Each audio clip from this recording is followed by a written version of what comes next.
Sir Vijay sir படத்துக்குலாம் Pongal தேவையில்லை sir.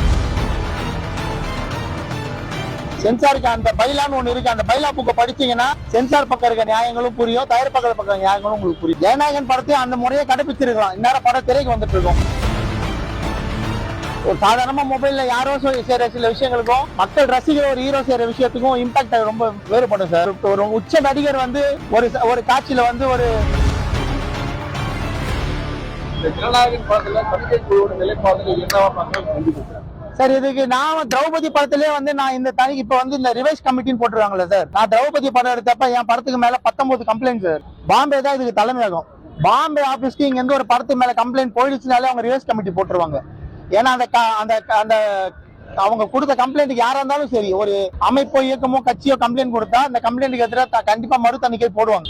அதை வந்து இப்போ கூட பராசக்தி படத்துக்கு அந்த மறு தணிக்கை போட்டாங்க தானே, அவங்க அதை பார்த்துட்டு தானே படத்தை கொண்டு வந்தாங்க. ஜனநாயகன் படத்தையும் அந்த முறையை கடைபிடிச்சிருக்கலாம். இந்நேரம் படம் திரைக்கு வந்துட்டு இருக்கும். இவங்க கோர்ட்டுக்கு போனது வந்து ஒரு லெவல் ஆஃப் கோர்ட்ல மாறுறதால இது டைம் எடுக்குது. நிச்சயமா அந்த படம் நிச்சயமா திரைக்கு வரதானே போகுது. என்னைக்கு வந்தாலும் பிரச்சனைகளை முடிச்சுட்டு சார் விஜய் சார் படத்துக்குலாம் பொங்கல் தேவையில்லை சார். அவர் படம் என்னைக்கு வந்தாலும் ஓப்பனிங் இருக்கும். அவருக்கான ஆடியன்ஸ் வேற ரொம்ப பெரிய வியாபாரம் சார் அது. அதனால நிச்சயமா அந்த படம் எல்லா பிரச்சனையும் தாண்டி சீக்கிரமா திரையரங்கு வந்துடும் சார். உட்டா பஞ்சாப்னு ஒரு படம் சார். அது வந்து எனக்கு தெரிஞ்சு உத்தரப்பிரதேஷ்ல ரிலீஸ் ஆச்சுன்னு நினைக்கிறேன். அந்த படம் தான் இந்தியாவிலே அதிகமா சர்ச்சையை சந்திச்ச ஒரு சென்சார் கூட சந்திச்ச படம் சார். 87 கட்டு கொடுத்தாங்க. எனக்கு கட்டு வேணா ஏ சர்டிபிகேட் கொடுங்க, அந்த தயாரிப்பாளர் சைட்ல இருந்து கேட்டு.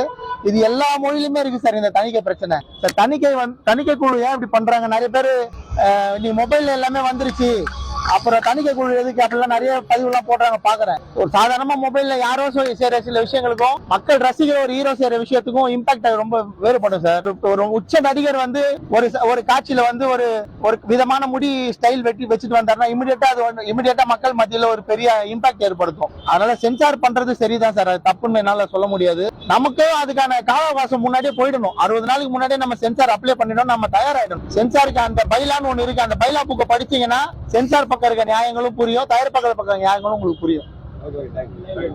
ரொம்ப நன்றி.